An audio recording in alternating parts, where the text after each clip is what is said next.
Votre Excellence, le gouverneur exécutif de l'État d'Abia, le docteur Alex Oti, Votre Excellence, Monsieur Peter Obi, qui est notre invité spécial aujourd'hui, Vos Excellences, les autres gouverneurs et les épouses de gouverneurs, ainsi que les sénateurs qui sont ici présents.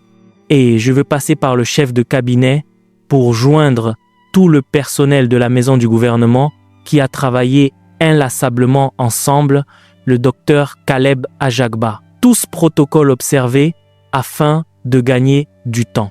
Beaucoup a été dit sur le révérend Dr Ouma Ukpai. La vidéo que nous avons regardée avait beaucoup à dire et le dernier orateur a également eu beaucoup à dire.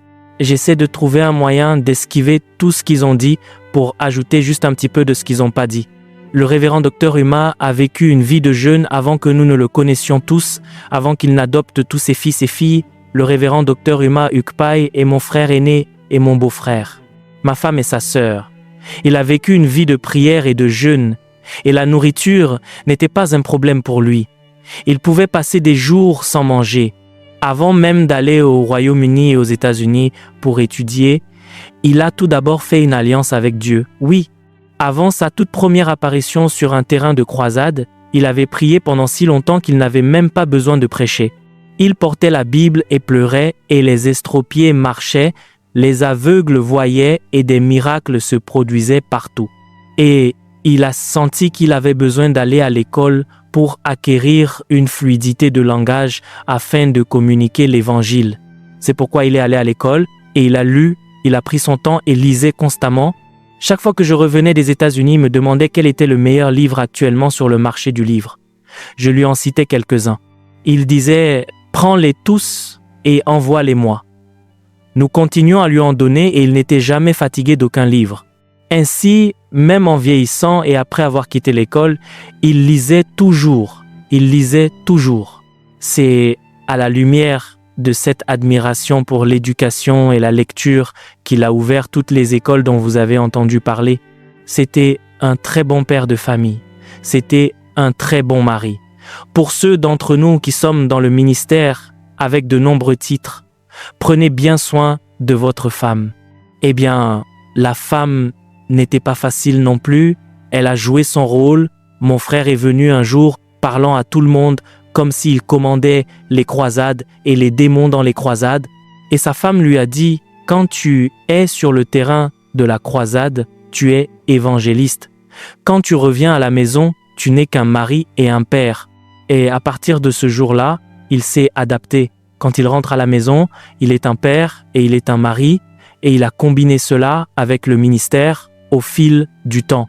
Je veux remercier Dieu pour ses enfants.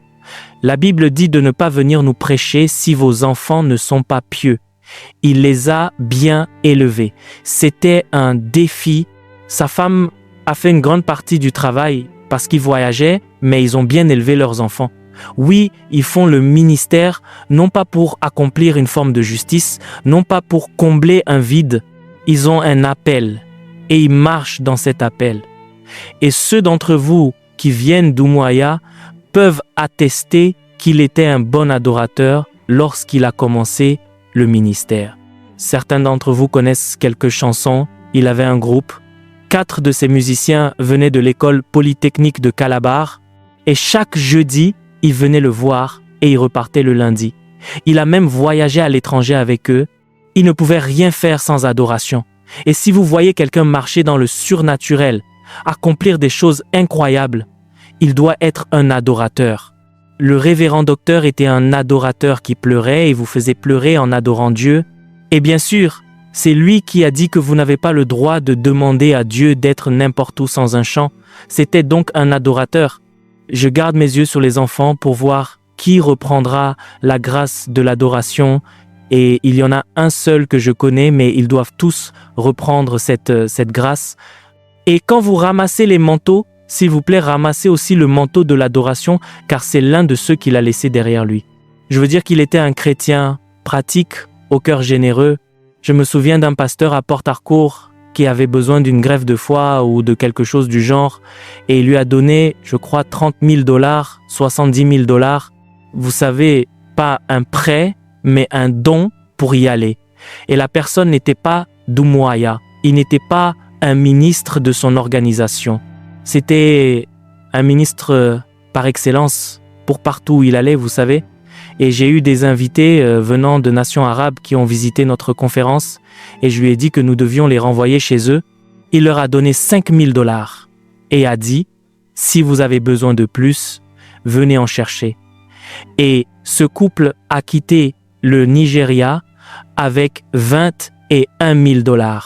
C'était un homme au cœur généreux et encore une fois, alors que nous le célébrons, nous apprenons et nous prions pour que ceux qui reprennent les manteaux donnent aussi libéralement qu'il a donné sans retenue. Je veux dire qu'il n'est pas mort, il a juste traversé de l'autre côté. Son travail continue toujours à la cathédrale et à travers ses livres et ceux qui ont saisi son esprit. Que Dieu vous bénisse.